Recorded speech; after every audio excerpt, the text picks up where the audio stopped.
Beneath a sky burdened by leaden clouds and the weight of collective grief, a hallowed congregation gathered on damp, storied ground, an eternal resting place where valor and sacrifice were etched in stone. The moist earth exhaled a memory of rain and resilience, while the mingling scents of freshly cut grass and gleaming, polished brass evoked the silent dignity of uniformed guardians. In the center, a lone casket draped in a faded flag commanded reverence, a solemn tribute amid rows of steely-eyed soldiers and tearful onlookers. Yet, beneath this veneer of honor, an unforeseen tempest was quietly coalescing. At the forefront of the ceremony stood General Olivia Carter, a woman of unyielding poise and quiet authority. At 57, with decades of service etched into every measured movement, she exuded a presence that was as constant as a lighthouse amid a stormy sea. Clad in navy blue attire adorned with medals and ribbons that testified to a lifetime of sacrifice, she was not only one of the highest-ranking black officers, a trailblazer who had shattered countless ceilings, but also a steadfast beacon of justice and integrity.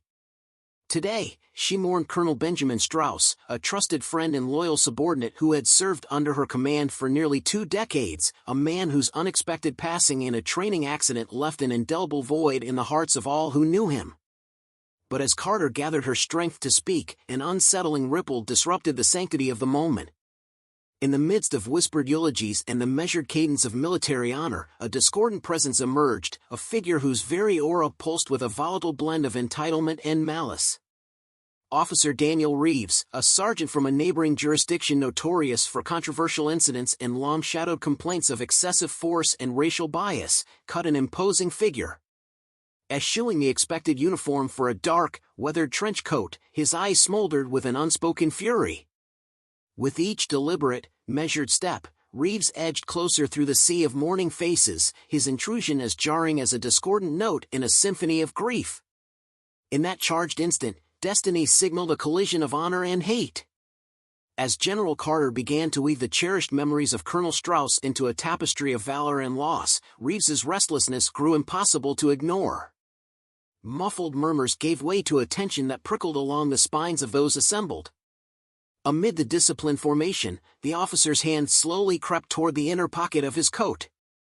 In a heartbeat that stretched into an eternity, cold metal glinted in the half-light, a weapon drawn with a brazen audacity that defied the sacredness of the ceremony. The serene cadence of boots on gravel was abruptly replaced by an ominous silence, shattered by the sound of a life-altering decision. What had begun as a day of honor was teetering on the brink of chaos.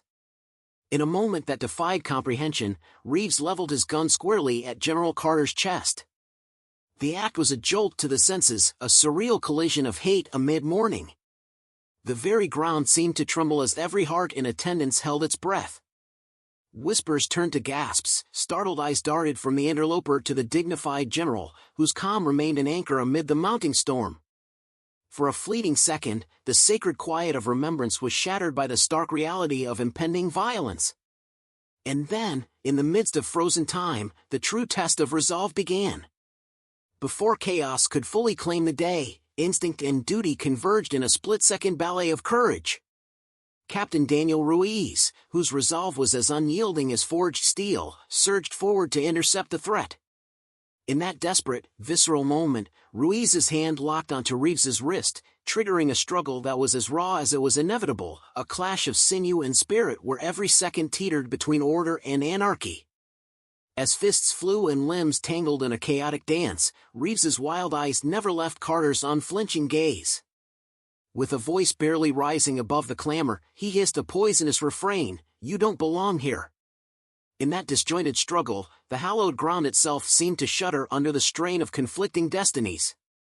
Time fractured into a series of heartbeats. The mournful cadence of the day was replaced by a dissonant chorus of shouts and rapid footsteps. As Reeves's weapon was wrested away, a cold, lifeless metal discarded onto sodden earth, a shot suddenly pierced the tense air, not aimed at a person but into the heavens, as if to call for order amid the tumult. In that excruciating moment, a cry of disbelief rippled through the ranks, some clutched their children close, while others sought refuge behind the stark silhouettes of ancient headstones.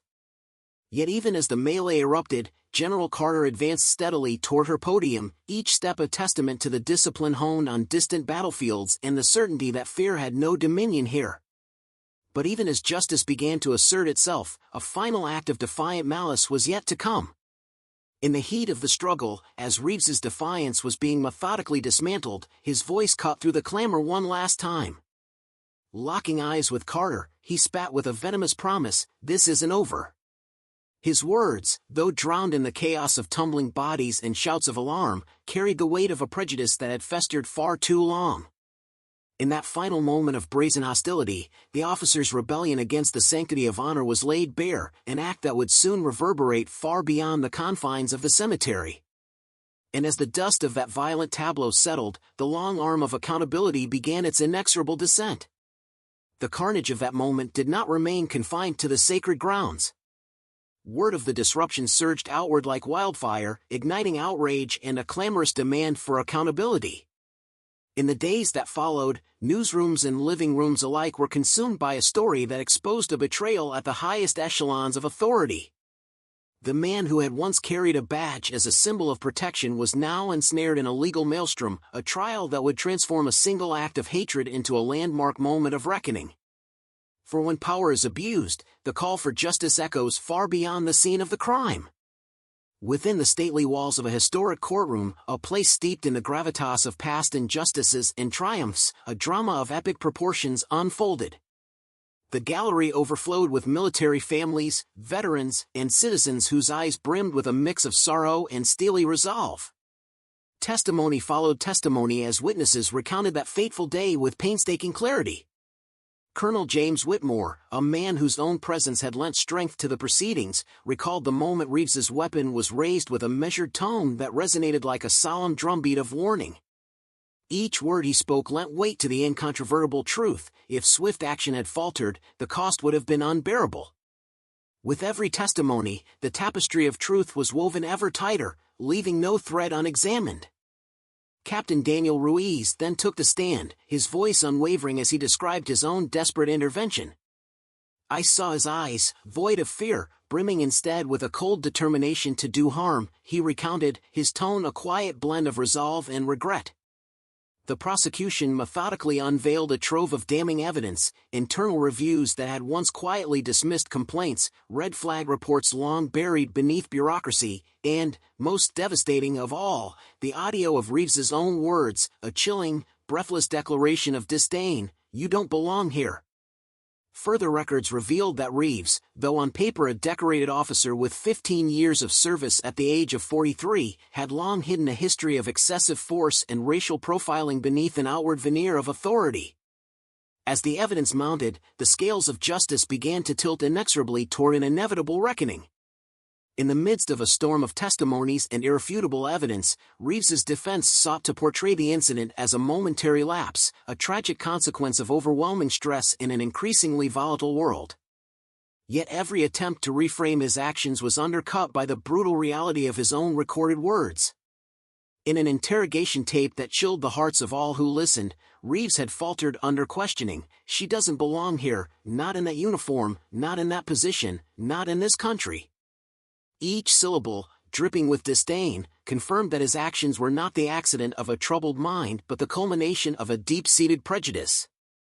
In that charged silence, the truth could be heard above all else, a truth that could no longer be denied.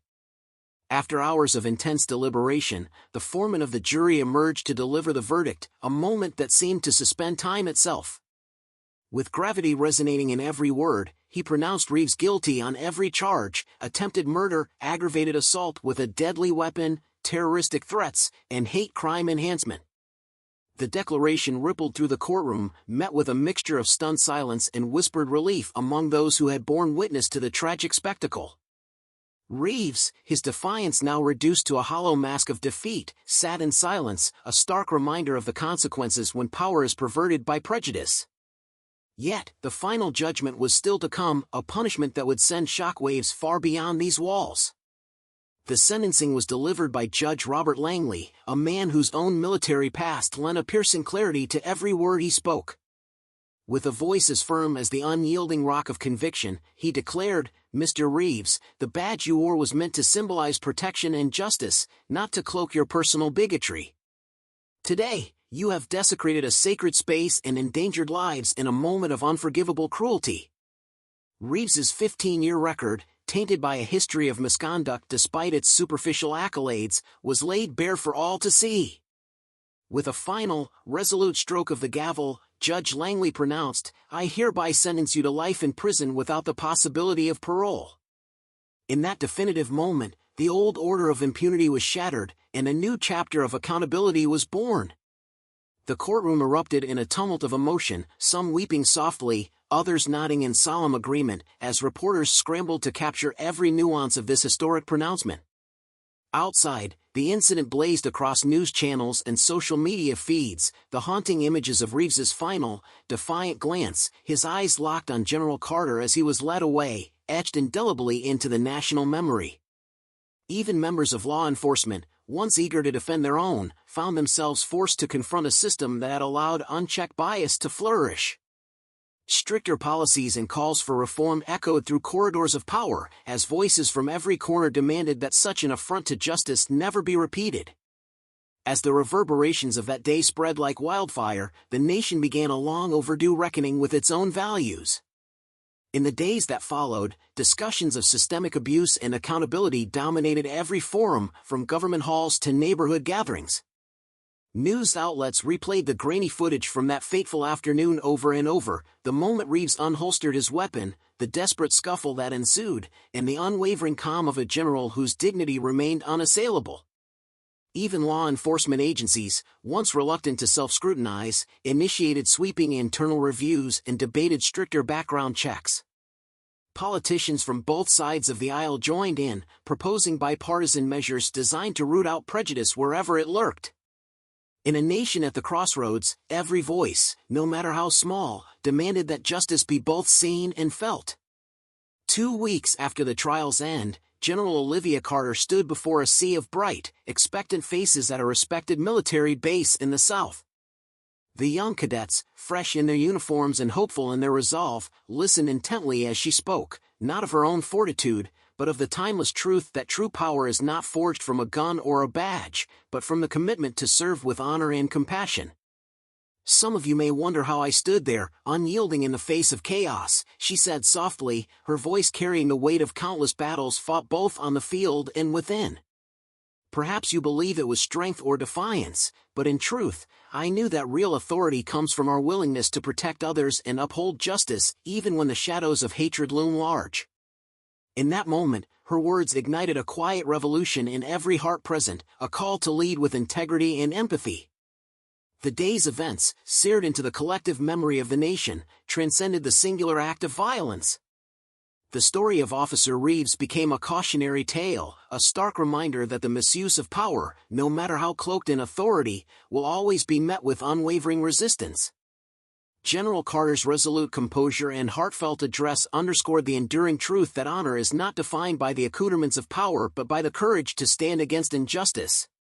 For in the echo of every challenge lies the promise that justice, when truly served, is impervious to the corrupting forces of hate.